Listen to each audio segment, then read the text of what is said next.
Next question number 5 करते हैं student. Tangent planes are drawn to the conicoid this through the point 1 1 1।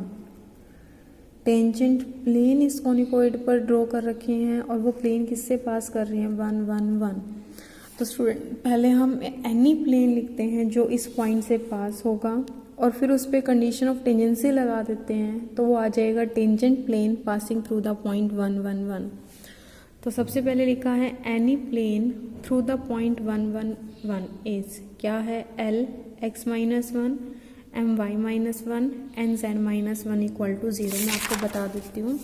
देखो जब भी आपको any plane passing through point A B C लिखना हो तो फॉर्मूला होता है L x minus A plus M y minus B plus N z minus C is equal to 0। और अगर आपको ये भी नहीं समझ आता तो जनरली आप प्लेन की इक्वेशन क्या लिखते हो L X plus M Y plus N Z is equal to P.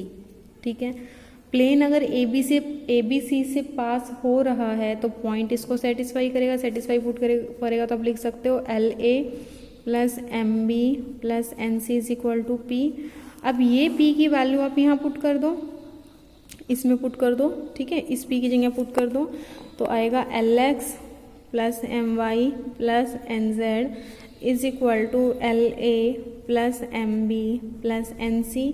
अब इस टर्म को इधर ले आओ, एल वाली टर्म को कलेक्ट कर लो, एल कॉमन आ जाएगा, अंदर आएगा एक्स, ये उधर जाएगा तो माइनस एक्स माइनस ए प्लस एम वाली टर्म कलेक्ट कर लो, एम कॉमन ले लो, y minus B plus z n c इनको कलेक्ट कर लो, एन कॉमन आ जाएगा, z minus C is equal to 0। देखो यही आ गया स्टूडेंट।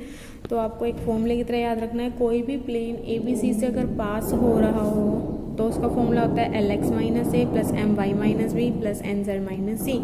यहाँ ए बी सी की जगह आपको पॉइंट दे रखा है 1 1 1। तो any plane passing through point 1 1 1 is this. ठीक है, फिर इसमें भी वही कर रखा है, L से अंदर मल्टीप्लाई किया, एक्स वाई जेड वाली टर्म आपको लेफ्ट में रखनी है, बाकी टर्म राइट में ले गए। ठीक है, अभी एक ऐसा प्लेन है जो पॉइंट 1 1 1 से पास कर रहा है, it is not the tangent plane. अगर मैं इसमें कंडीशन ऑफ टेंजेंसी अप्लाई कर दूं तो फिर ये टेंजेंट प्लेन भी बन जाएगा। तो plane 2 will be tangent plane to conicoid 1 if condition of tangency क्या कहती है एल स्क्वेयर बाई ए। देखो एल एम एन की जगह यहाँ पर भी एल एम एन ही है, लेकिन पी की जगह क्या है l plus m plus n. तो एल स्क्वेयर बाई ए की जगह कितना है 2 plus m square by b की value 3 plus n square by c की value 6 is equal to p square. This is p की value l plus n whole square. This is the condition of tangency. इसको number 3 डाल दिया। अभी तक मैंने जितनी स्टेटमेंट पढ़ रही थी उतना काम मैंने कर लिया है।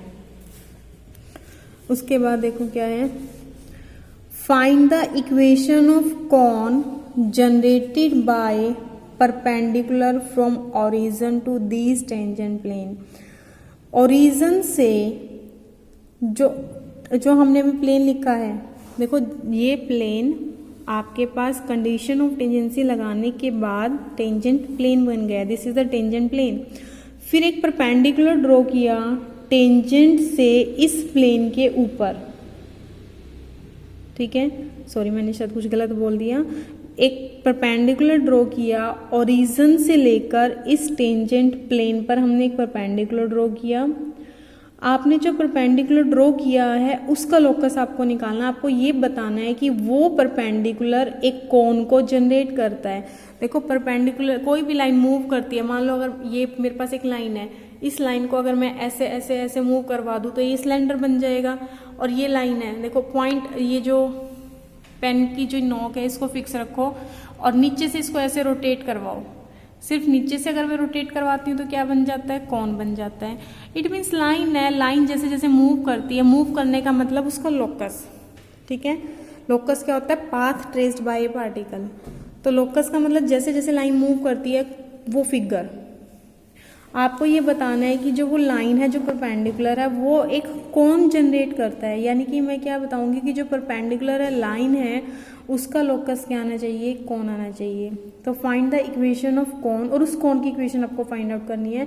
Find the equation of cone generated by perpendicular from origin to this tangent plane. Origin से इस टेंजेंट प्लेन पर परपेंडिकुलर ड्रॉ करना है और फिर आपको बताना है कि वो परपेंडिकुलर एक कोन को जनरेट कर रहा है, उस कोन की इक्वेशन फाइंड आउट करनी है। इट मीन्स मैं ये कह सकती हूँ कि आपको उस परपेंडिकुलर का लोकस निकालना है। ठीक है स्टूडेंट्स, मैंने आपको जो है पॉइंट का लोकस निकालना सिखाया हुआ है कि जब मुझे किसी पॉइंट का लोकस निकालना होता है तो पॉइंट को हम x1 y1 z1 सपोज करते हैं, एक कंडीशन निकालते हैं x1 y1 z1 में, और फिर x1 y1 z1 को रिप्लेस कर देते हैं x y z से, तो आपके पास लोकस ऑफ ए पॉइंट आता है। अब आप ध्यान से सुनना, आज मैं आपको निकालना सिखा रही हूँ लोकस ऑफ ए लाइन। ठीक है, लाइन का लोकस निकालने के लिए भी 3 स्टेप है। पहला स्टेप इक्वेशन ऑफ लाइन आपको लिखनी है जिसका आपको लोकस निकालना है। इक्वेशन ऑफ लाइन देखो इस टाइप की होगी, x minus A upon L y minus B upon M. आपको पता है जनरली लाइन की इक्वेशन यही होती है। ठीक है, जिस लाइन का लोकस निकालना उसकी इक्वेशन लिखनी है, फिर जो इसमें नीचे डायरेक्शन रेशियोज आते हैं उनमें कंडीशन निकालनी है। नंबर सेकंड स्टेप क्या है, फाइंड कंडीशन इन LMN। ठीक है, थर्ड स्टेप LMN में कंडीशन आ गई। ठीक है, फिर इसी इक्वेशन की हेल्प से LMN की वैल्यू पुट करनी है। Put value of LMN obtained into,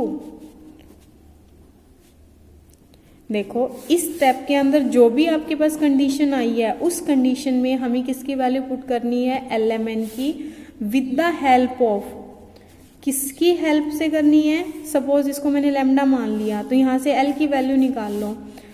L की वैल्यू निकाल with the help of x minus A by L, Y minus B by M, Z minus C by N is equal to lambda.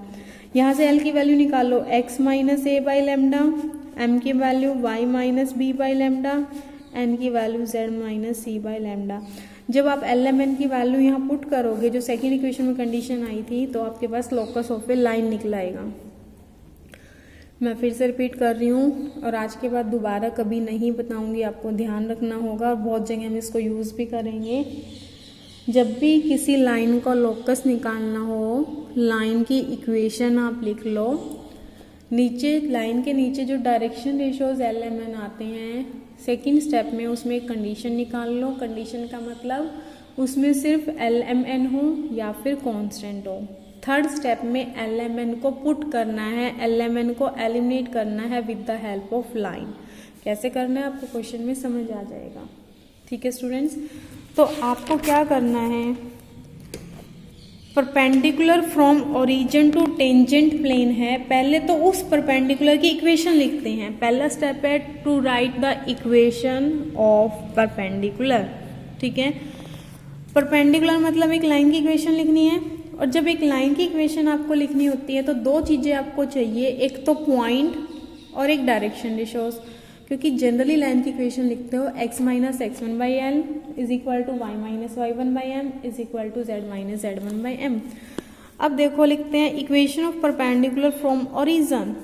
जब आपका perpendicular origin से draw किया गया है, मान लो ये कॉनिकॉइड है, ये आपका टेंजेंट प्लेन है, यहाँ ओरिजिन से अगर आपका परपेंडिकुलर ड्रॉ किया गया है तो पॉइंट जिससे परपेंडिकुलर पास कर रहा है कौन सा पॉइंट है, 0 0 0। तो पॉइंट तो आ गया x minus 0, y minus 0, z minus 0। अब आते हैं डायरेक्शन रेशियोज। डायरेक्शन रेशियोज कैसे निकालने हैं स्टूडेंट्स, आज मैं आपको फिर से एक ऐसा रिजल्ट बता रही हूँ जो शायद आप, वैसे तो आपने 12th क्लास में पढ़ा हुआ होगा, पर जिनको ध्यान है बहुत अच्छी बात है, नहीं ध्यान है तो भी आप ध्यान से समझ लो कि अगर आपके पास एक प्लेन है, मान लो ये प्लेन है, प्लेन की इक्वेशन है ax plus by plus cz plus d equal to 0। मैं आपको कहती हूँ इस प्लेन के ऊपर perpendicular, this plane is perpendicular to the plane. अगर इस प्लेन पर परपेंडिकुलर के डायरेक्शन रेशियोज आपको निकालने हों, फिर से रिपीट कर रही हूँ, परपेंडिकुलर टू द प्लेन आपके पास है और इस परपेंडिकुलर के आपको अगर डायरेक्शन रेशियोज निकालने हैं तो इक्वेशन ऑफ टेंजेंट को देखो, इसके जो कोफिशिएंट होते हैं these are the direction ratios of perpendicular to the plane. जब भी आपको पर normal to the plane, perpendicular to the plane के डायरेक्शन रेशियोज चाहिए हो तो आपको टेंजेंट की इक्वेशन सफिशिएंट होती है, प्लेन की इक्वेशन सफिशिएंट होती है। जिस प्लेन पर आप परपेंडिकुलर निकालना चाह रहे हो उस प्लेन की इक्वेशन अगर आपके पास है तो परपेंडिकुलर के डायरेक्शन रेशियोज लिख सकते हो। परपेंडिकुलर के डायरेक्शन रेशियोज आते हैं प्लेन की इक्वेशन से, प्लेन के कोफिशिएंट से। कोफिशिएंट अगर एक्स वाई जेड के जो कोफिशिएंट हैं वो दे देते हैं direction ratios of the perpendicular. अब देखो यहाँ जो परपेंडिकुलर ओरिजिन से ड्रॉ किया गया था, किस पर ड्रॉ किया गया था? Tangent plane. टेंजेंट प्लेन क्या था? 2। तो परपेंडिकुलर इस प्लेन के ऊपर ड्रॉ किया गया है तो मुझे परपेंडिकुलर के डायरेक्शन रेशियोज चाहिए। मैंने अभी अभी आपको बताया है जब भी परपेंडिकुलर के डायरेक्शन रेशियोज आपको निकालने हो तो प्लेन के अंदर जो एक्स वाई जेड के कोफिशिएंट होते हैं वो परपेंडिकुलर के डायरेक्शन रेशियोज हमें देते हैं। यहाँ एक्स वाई जेड के कोफिशिएंट क्या है? L M N. तो डायरेक्शन रेशियोज ऑफ परपेंडिकुलर क्या आ जाएंगे? L M N. तो पहला स्टेप मैंने आपको बताया था लाइन की इक्वेशन लिखना। दूसरा स्टेप मैंने आपको बताया था एल एम एन में कंडीशन निकालना, जो कि ऑलरेडी आपके पास है नंबर 3 में। देखो जो इक्वेशन नंबर 3 है उसके अंदर एल एम एन ये कॉन्स्टेंट है। तो सेकेंड स्टेप तक कंडीशन निकालना एल एम एन में, जो कि ऑलरेडी आप पहले ही निकाल चुके हो। तीसरा स्टेप मैंने कहा था कि इस कंडीशन के अंदर एल एम एन की वैल्यू कैलकुलेट पुट करनी है इसकी हेल्प से। देखो इसको लैम्डा माना, फर्स्ट और लास्ट से एल की वैल्यू निकाल लो एक्स बाय लैम्डा, इससे और इससे एम की वैल्यू निकालो वाई बाय लैम्डा, लास्ट से एन की वैल्यू निकालना जेड बाय लैम्डा और इसको कंडीशन में पुट कर दो। एल की जगह पुट कर दो एक्स बाय लैम्डा, एम की जगह वाई बाय लैम्डा, एन की जगह जेड बाय लैम्डा। तो देखो X by lambda whole square by 2, देखो यहाँ पुट किया है इसमें, plus M square by 3, Y by lambda square by 3, फिर ऐसे ही एन स्क्वायर बाय 6। तो ये एन की वैल्यू थी Z by lambda 6 is equal to, यहाँ भी एल एम एन की वैल्यू पुट करी इस कंडीशन में। ठीक है, जस्ट यहाँ से देखो 1 बाय लैम्डा स्क्वायर इसमें आएगा, इसमें भी 1 bye lambda square, 1 bye lambda square common ले लेना और यहाँ से भी 1 बाय लैम्डा है, लेकिन जब स्क्वायर से बाहर कॉमन लोगे तो 1 बाय लैम्डा स्क्वायर आएगा, लैम्डा स्क्वायर से लैम्डा स्क्वायर कैंसिल आउट। तो ये आपके पास जो है रिक्वायर्ड लोकस आ जाएगा and this is the equation of a generated cone generated by the perpendicular. ठीक है, तो स्टूडेंट्स आप इस क्वेश्चन को ध्यान से पढ़ना। इस जैसे 2 क्वेश्चन और हैं, 5th मैंने करवाया है, 6th और 7th बिल्कुल इसके जैसे हैं, आप खुद ट्राई करोगे। अगर कोई प्रॉब्लम आती है तो मुझे मैसेज कर देना। अब मैं क्वेश्चन नंबर 8th करवा रही हूँ आपको। 8th भी बिल्कुल ऐसा सही है। The locus of feet of perpendicular from origin to the tangent plane to the surface. देखो सबसे पहले तो मैं इतनी की बात करती हूँ, tangent plane to the surface की करें। Tangent plane to the surface निकालते हैं। Given ellipsoid is this, let tangent plane to 1 is, suppose करती हूँ 1 पर टेंजेंट प्लेन है LX plus MY plus NZ equal to P। अभी तक तो ये एनी प्लेन मैंने लिखा है, लेकिन जैसे ही मैं इसमें कंडीशन ऑफ टेंजेंसी लगाऊंगी तो ये टेंजेंट प्लेन बन जाएगा। तो since it is tangent plane to 1 तो कंडीशन ऑफ टेंजेंसी लगाओ। कंडीशन ऑफ टेंजेंसी क्या कहती है? L square by A। देखो LMNP की जगह तो LMNP ही है, लेकिन यहाँ पर देखो आप लिखते हो AX square plus BY square plus CZ square equal to 1। A की जगह आपके पास क्या है? 1 बाई A स्क्वायर, तो A की जगह 1 बाई A स्क्वायर। B की जगह देखो BY स्क्वायर लिखते हो, यहाँ B की जगह कितना है? 1 by B square. And C की जगह क्या है आपके पास? ये 1 बाई C स्क्वायर। ठीक है, कंडीशन होती है L square by A, L square by A। इस A की जगह क्या पुट करोगे? 1 बाई A स्क्वायर। जब L स्क्वायर बाय A की जगह 1 बाई A स्क्वायर पुट करो तो A स्क्वायर L स्क्वायर आ जाएगा, plus M square by B। B की जगह क्या पुट करना है? 1 बाई B स्क्वायर, तो B square M square plus C square M square आ जाएगा is equal to P square. यहाँ से P की वैल्यू निकालोगे तो अनरूट का साइन आ जाएगा, ये वैल्यू यहाँ पुट कर दो। तो यहाँ तक ये सिर्फ एक प्लेन था। लेकिन जो नंबर 3 है ये क्या बन चुका है, टेंजेंट प्लेन, ठीक है, क्योंकि कंडीशन ऑफ टेंजेंसी हमने अप्लाई कर दी है। तो टेंजेंट प्लेन के बारे में आगे क्या बोला है देखो, which cut off from its axis the intercept, जो ये टेंजेंट प्लेन है एक्सिस पर कुछ इंटरसेप्ट बना रहा है। एक्सिस पर इंटरसेप्ट का मतलब एक्स एक्सिस पर कितना बना रहा है, वाई पर कितना बना रहा है, जेड पर। तो पहले इंटरसेप्ट निकाल लेते हैं। Intercept made by the plane 2 या 3 लिखना चाहिए, made by the plane 3 with axis are. पहले देखते हैं एक्स एक्सिस पर कितना इंटरसेप्ट बना रहे हैं। जब मैं एक्स एक्सिस का इंटरसेप्ट बना लिखूंगी तो वाई और जेड को 0 पुट कर दो, y की जगह भी 0 पुट कर दो, z की जगह भी 0, ये टर्म हट जाएगी और x की वैल्यू निकाल लो। x की वैल्यू क्या आएगी, √a² plus b² plus c² by l, this is the x intercept. तो देखो यही वैल्यू लिख रखी है। अब मुझे निकालना है कि y एक्सिस पर कितना इंटरसेप्ट बना रही है, तो क्या करो, x को 0 पुट कर दो, z को 0 पुट कर दो, ये टर्म 0, ये टर्म 0, यहाँ से y की वैल्यू निकाल लो। y की वैल्यू आ जाएगी √a² plus b² plus c² bye m, तो ये आपका y इंटरसेप्ट आ गया। फिर z इंटरसेप्ट निकालना है, तो क्या करो, x और y को 0 पुट कर दो, z की वैल्यू निकाल लो, ये z इंटरसेप्ट आ जाएगा, ठीक है।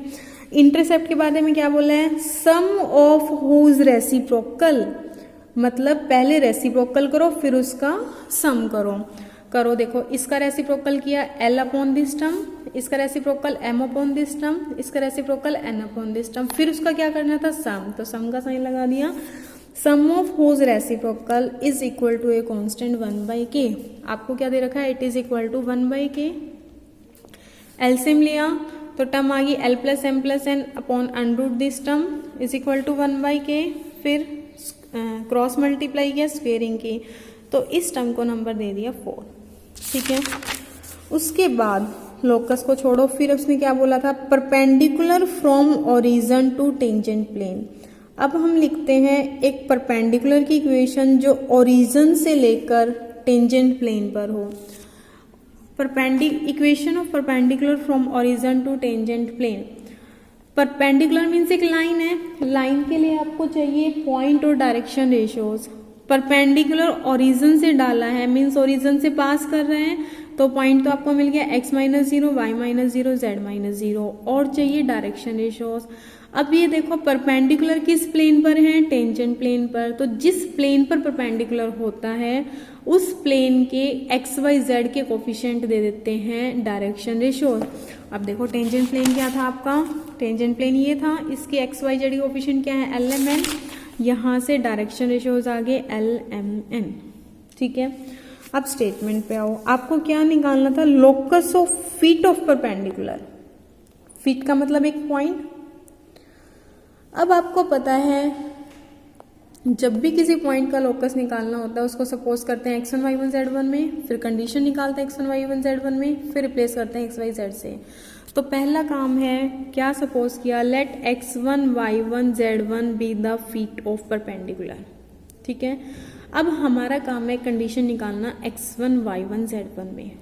अब ये फीट ऑफ परपेंडिकुलर है, तो फीट ऑफ परपेंडिकुलर है मतलब परपेंडिकुलर पर लाई कर रही है, फीट है उसका, ये वाला पॉइंट है, लाई कर रही है तो उसको सेटिस्फाई करेगी, तो पुट कर दो x y z की जगह x1 y1 z1 पुट कर दो, तो x1 by l, y1 by m, z1 by n is equal to suppose कर लिया लैम्डा। ऊपर भी कर सकते थे, यहाँ कर लो, एक ही बात है। फर्स्ट और लास्ट से l की वैल्यू निकाल लो, क्या वैल्यू आ जाएगी, x1 by लैम्डा। सेकेंड और लास्ट से m की वैल्यू निकाल लो, y1 by लैम्डा। थर्ड और लास्ट से n की वैल्यू निकाल लो।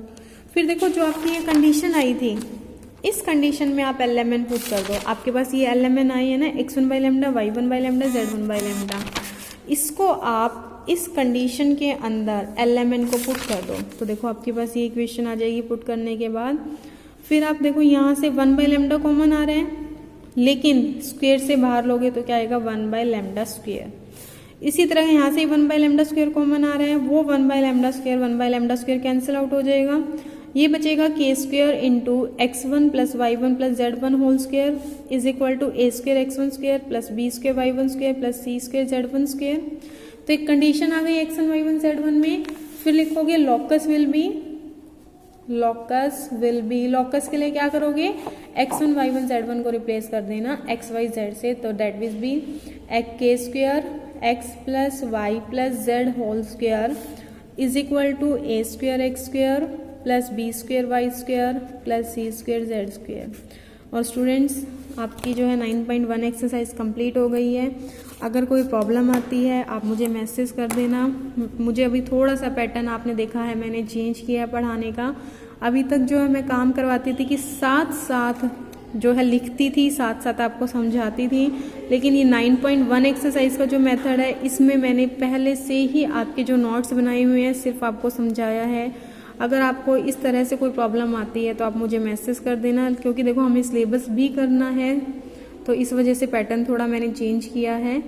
फिर भी किसी भी टाइप की कोई भी दिक्कत आती है तो आप मुझे मैसेज कन्वे जरूर करना, ठीक है। आगे नेक्स्ट लेक्चर में हम नेक्स्ट आगे का सिलेबस स्टार्ट करेंगे।